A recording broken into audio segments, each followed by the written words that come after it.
Sonia Delaunay est une artiste qui est née à Odessa en 1885, arrivée à Paris en octobre 1906. Elle va d'abord rencontrer un galeriste qui aura beaucoup d'importance dans sa vie parce qu'il va lui permettre aussi de rencontrer les avant-gardes parisiennes. Et elle rencontrera après Robert Delaunay, avec lequel elle aura un travail en cordée dans les années 10 et dans les années 30, qui lui permettra en fait de développer aussi tout son travail sur l'abstraction, qu'elle poursuivra après la mort de Robert en 1941 jusqu'à sa propre mort en 1979.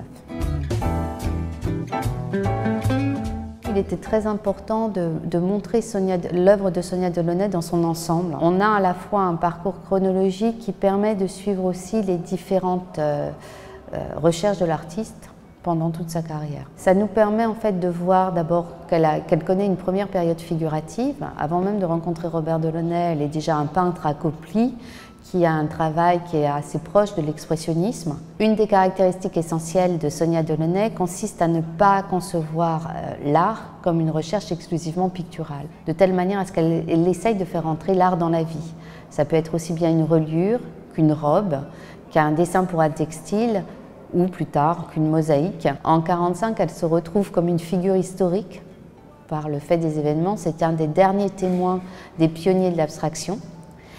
Et elle devient une figure relais. Et l'artiste, en fait, va travailler peut-être plus la peinture après la mort de Robert, tout en continuant ses projets pour le design et pour l'architecture.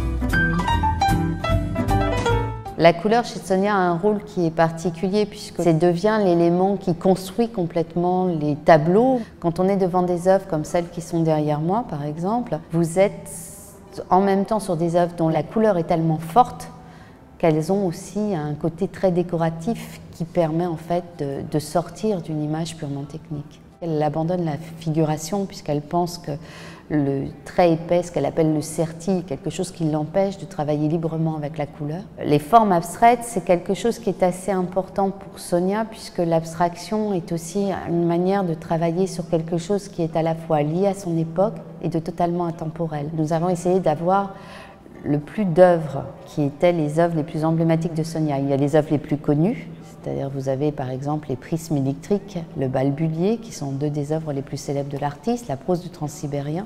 Mais le but de l'exposition était aussi de montrer des œuvres qui sont moins connues et qu'on espère devenir emblématiques.